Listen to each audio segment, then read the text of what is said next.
Hey, what's going on, you guys? And welcome to Gator Inspection, the show where I game and you watch me explain. Today's game up for inspection is none other than Paper Mario the Thousand Year Door, a game that I have played many times. Paper Mario the Thousand Year Door, commonly abbreviated to Paper Mario ttyd, which I will be referring to as for this video, was one of the first games I've ever played, and is probably one of the games that I have the most nostalgia for, along with a lot of the GameCube Sonic games.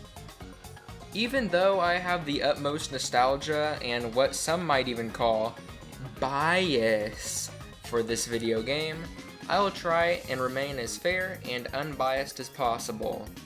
But with that out of the way, will I replay this game again for the who knows how manyth time? Or will I discover that this game isn't as good as I remembered it being, even though I played it like a couple months ago?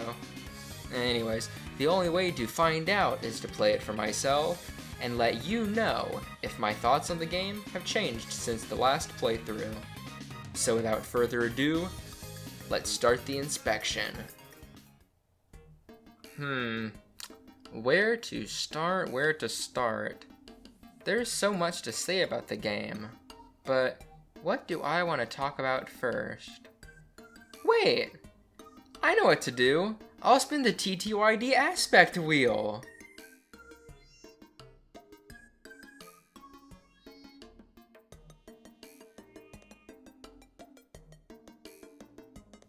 Ooh, exploration.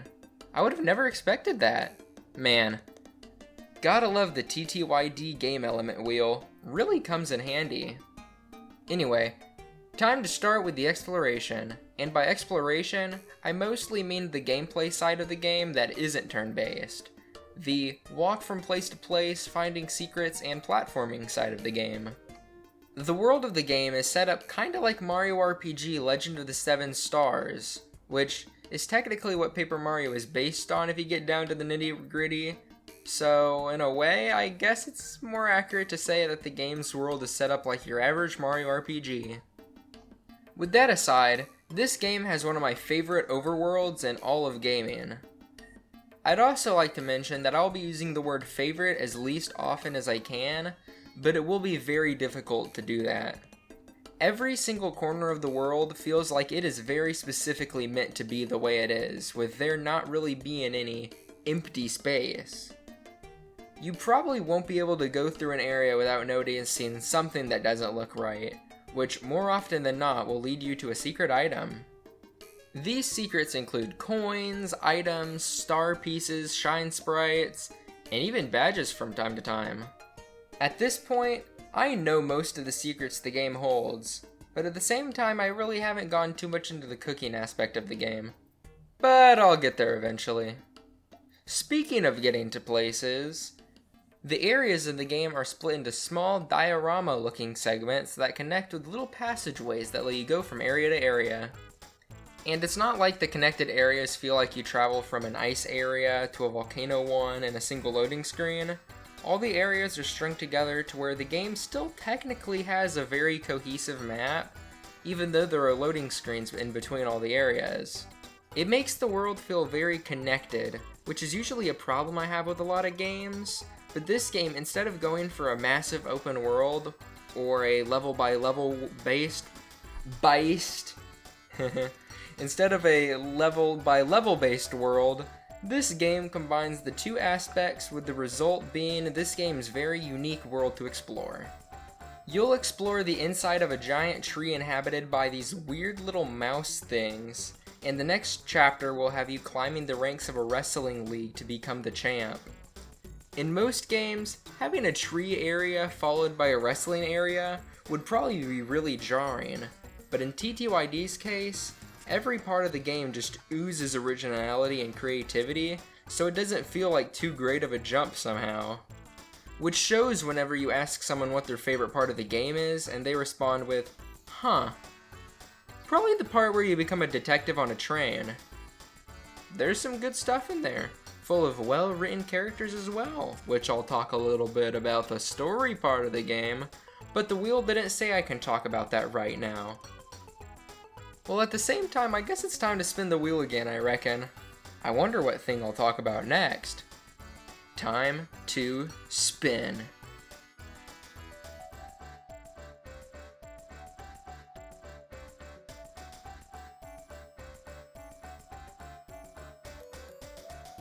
Ooh, combat.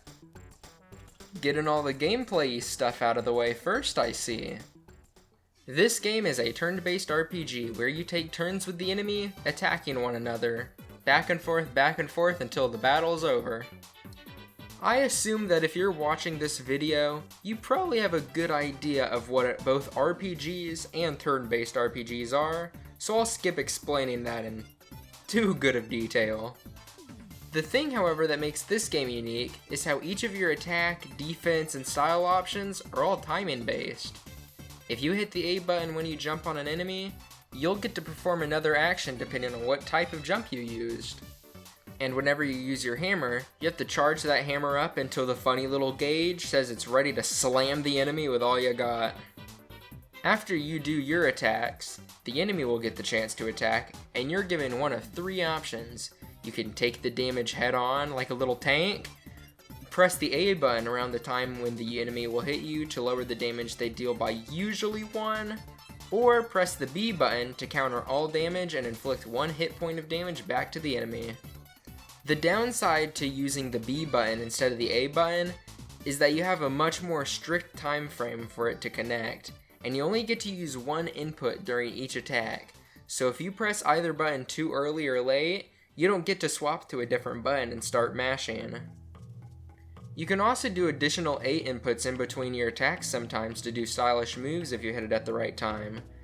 Stylish moves don't do any additional damage or block incoming DPS, but they do add to your star gauge, which is used for your special attacks, which can do anything from healing you, doing big damage to a large group of enemies, or healing you but better. You can also use items that can heal you, do big damage, or heal you but better.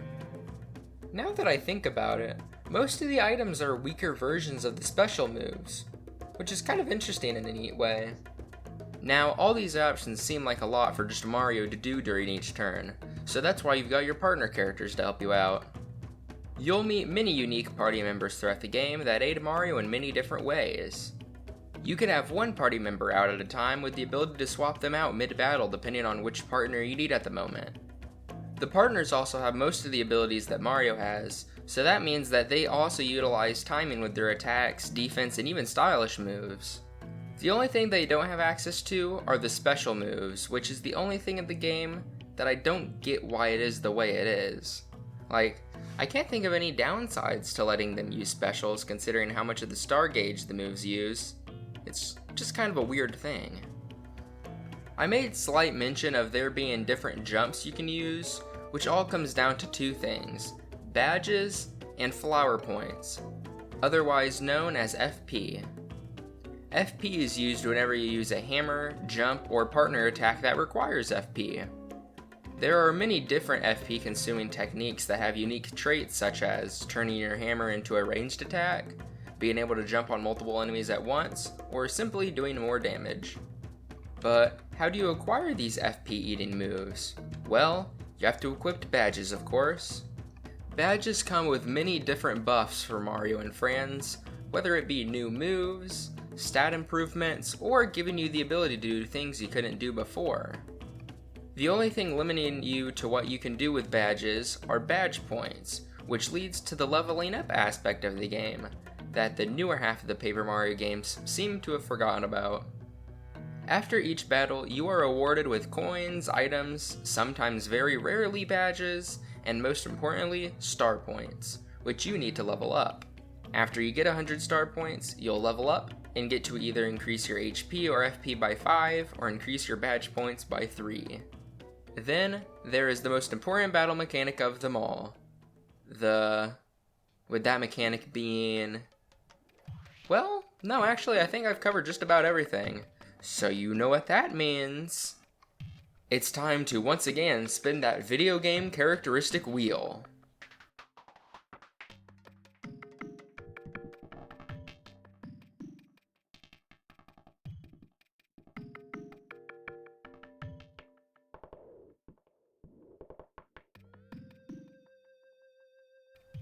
Alright. Yeah, I can do that.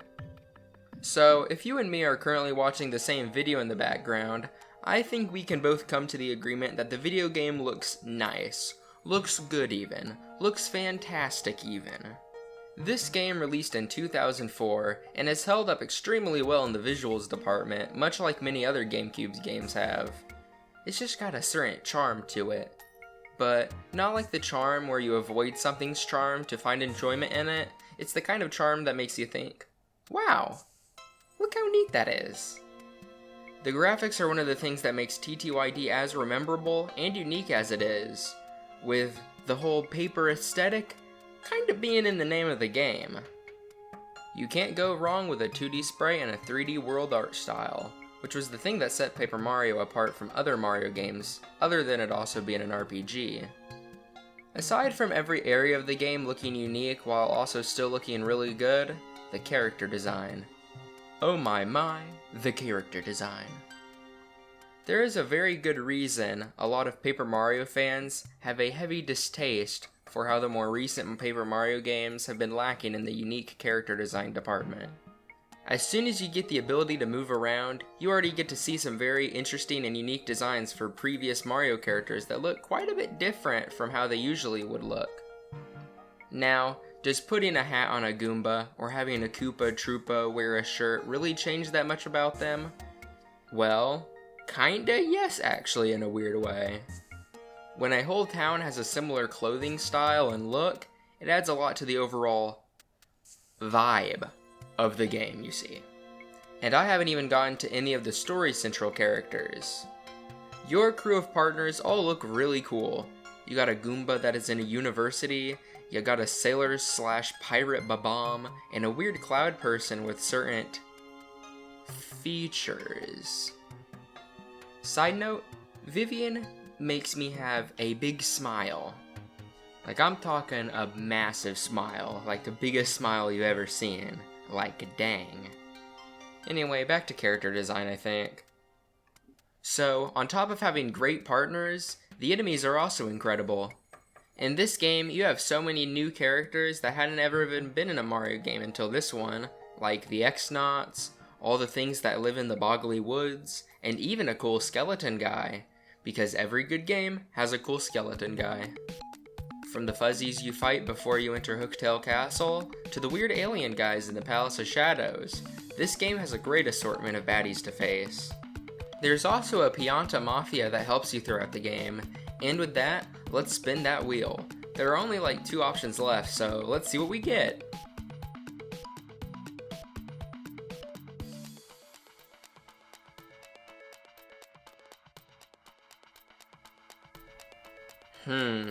Story. Not gonna lie, it'd be weird to end the video talking about the music again, so... Sorry, game attribute wheel, but it'd be a lot more convenient to talk about the music now, story later. Maybe. So, music. Y'all ever heard music before? Ever heard some nice GameCube game music? Well, I'd say that this game is a part of the good GameCube music category. As soon as you step off the boat in the beginning of the game, you're immediately met with...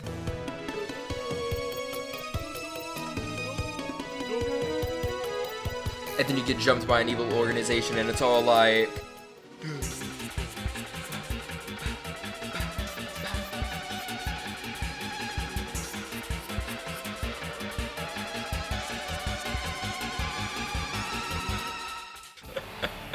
After that, you step foot into one of the best main areas in a video game since the Pac Maze. That's right, Rogueport. Peak game, starting town. It's weird, it's got thugs everywhere, it's got the previously mentioned Pianta Mafia, it's premium item buying, side quest completing, and talking to Professor Frankly Ing, place to ever be in a video game. Well, I guess it wins the talking to Professor Frankly category pretty easily, I guess. Wait, what was this portion of the video about again? Oh yeah, music. So anyways, this game's soundtrack goes beyond any other audible thing ever. Wait, no, I'm not gonna do that same bit back to back. I have to wait at least a few more paragraphs before I do that again. This game's soundtrack is quite good. All the music is bubbly and upbeat when it needs to, while also being spooky and menacing from time to time. Whether it be a town cursed by some weird ghost in a haunted house, or literally the moon, the music fits. But it doesn't just fit. The soundtrack makes sure you remember what a song sounds like, just in case you forget. And in this case, remembering the songs is not a bad thing.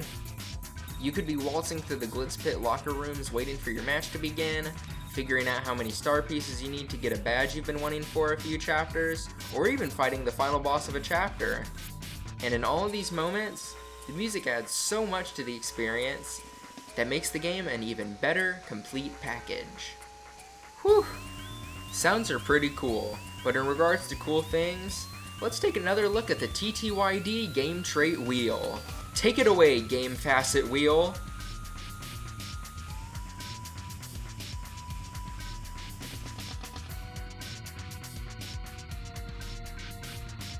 Wow, what a spin! Never would have expected that. So, the story of this game is relatively simple. Well, actually no, it really isn't now that I think about it. I already mentioned Detective Train, Wrestling League, 7 Leagues Under the Sea, Shadow Palaces, and even a castle. This game is split into 8 chapters along with a prologue. Each chapter is vastly different from the last, and in the best way possible. I don't have to mention the Detective Train again for obvious reasons, but the other 7 chapters and prologue are also just as wacky and cool. The only normalish chapter is the first one, on where you go to Petalburg, and even then, by the end of the chapter you end up fighting a dragon. A dragon that tries to bribe you in the middle of the fight. It's great. Most of the chapter's plots are pretty self-contained, although there is still an overarching story on top of all the individual chapter stories. For example, in Chapter 4, you fight this weirdo ghost copycat ability guy Dupless, that later joins the reoccurring bad guy group known as the Shadow Sirens, who you meet in Chapter 2. Not to mention that Dupless only joined the Shadow Sirens because Vivian left their group. And then you get Vivian on your crew! It is so cool. Okay, so I've gone this far without actually talking about the main plot of the game, so let's get to that. Mario wakes up one morning with a letter from Peach, basically telling Mario about this treasure located at a place called Rogueport, so Mario leaves shortly after. And when he gets to Rogueport, the best area in any video game ever, he finds out that the princess has once again been captured. Well, captured by who exactly? Not Bowser this time, believe it or not. She was actually kidnapped by the X-Nauts, an evil group wanting to get the same treasure that Peach was after. And to get this treasure, they need to open the 1,000-year door. Get it? It's like the title of the game. But to open this door, you need to have all 7 of the crystal stars. Which, if you haven't put the 2 and 2 together, there's 7 crystal stars and there's 8 chapters, so you'd get like 7 crystal stars in each chapter, and then like the final chapter would be like the final one. But I digress.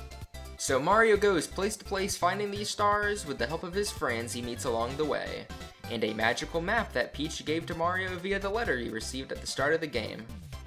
Also, having an in-game map that has story relevance is kinda neat.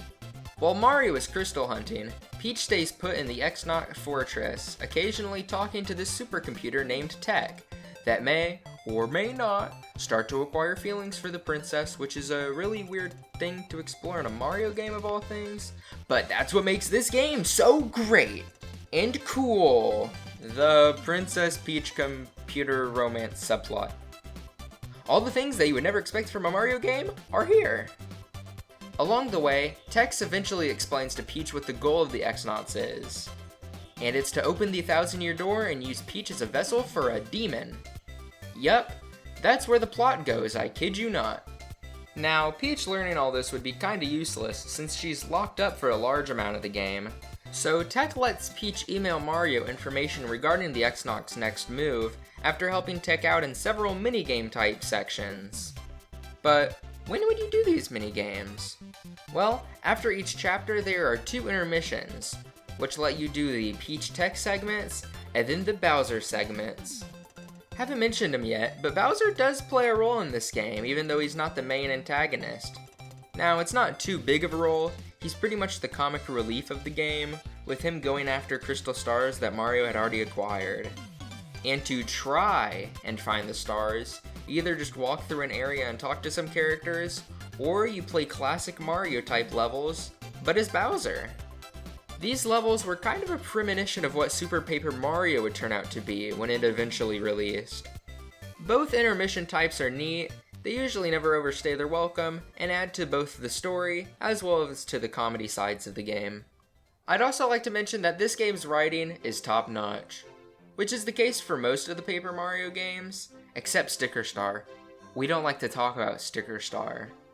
Paper Mario: The Thousand Year Door is my favorite game of all time, without a shadow queen of a doubt. And I said I would probably say the word favorite a lot this video, but I think I only said it like 3 times. So that might be a fun activity for you, the viewer. You can rewatch the entire video again to find out how many times I said the favorite word. Only if you want to, of course. Well, I guess at the same time, I could just throw this entire script into like a word counter website to figure out the exact number of the word favorite I've said, but you don't have the script, so you have some favorite words to get counting. Anyway, the game is great, and I tried not to spoil many things about the game, so that you may go into the game slightly less spoiled than you would be if I went into the very specific details of every little secret the game has to offer. So if you got a GameCube or Wii, or perhaps one of them, or perhaps even one of those, special Wiis that let you play your GameCube and Wii games on the computer, give the game a shot. It will not disappoint. Unless, of course, you don't like playing good games. Not the best joke to end a video on, but I'm sure if you play TTYD, there'll probably be a joke in there to make up for me not telling a good one.